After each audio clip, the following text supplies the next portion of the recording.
maraming salamat sa mga tulong niyo sa amin. Hindi kayo nagsasawang tulungan kami. Thank you. Joey, listen. You don't need to thank me. Konti lang naman ang tulong na ibigay ng Project Build a Life. Hindi naman kaya ng organisasyon suportahan ng case ng mom mo. Anong ibig mong sabihin, Mario? Joey, si Gabriel ang sumagot sa gastusin niyo sa ospital. Alam mo, ang bait talaga niya ni Gabriel. Your mom was so lucky at nadala ka agad siya ni Gabriel sa ospital. Si Gabriel ang nagdala kay Mama sa hospital? Yes, Joey. Di mo ba alam?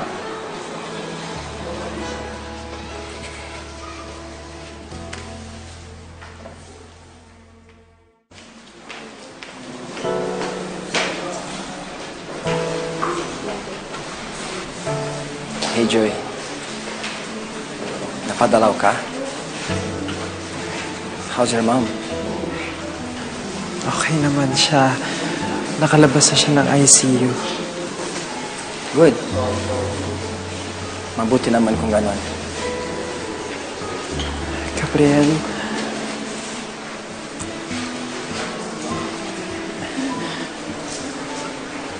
salamat ha.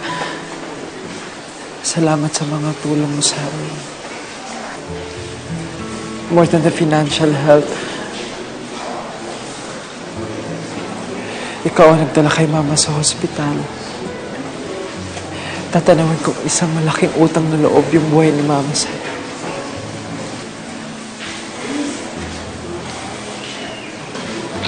Wala sa akin yun, Joey. Masaya ko na natatulong ko sa ibang tao.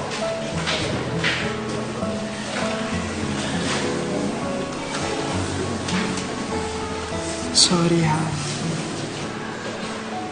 Pasensya na akong nasigawan kita o may mga bagay akong nasabi sa'yo na masama.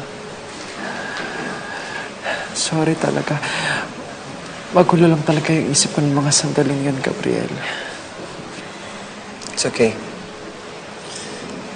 If I were in your place, I would probably feel the same way. Pero wala sa akin yun. Kaya, you don't have to apologize. Salamat. Gabriel, maraming salamat sa'yo.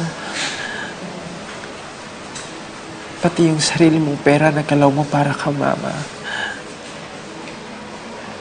Pangako, magsisikap ako para makabawi sa'yo. Pangako yan, Gabriel. Kahit anong gagawin ko, makabawi ako sa'yo. Huwag mo muna nisip yan, Joy. Hindi pwede, Gabriel. Nakakahiya. Kailangan kong makabawi sa'yo kahit anong gagawin ko. Gusto mo, ako maglalaban ng mga damit mo o kaya, pagluluto kita. Sige na, Gabriel, para makabawi ako sa'yo.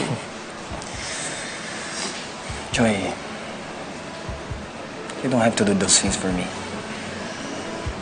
But if you insist one day to pay me, tsaka kapag may trabaho ka na, basta ngayon, huwag mo munang problemahin yun. Pero may gusto kong gawin mo para sa akin. Ano yun, Gabriel? Kahit anong gagawin ko, basta kaya ko. Gusto kong maging magkaibigan tayo. That's it.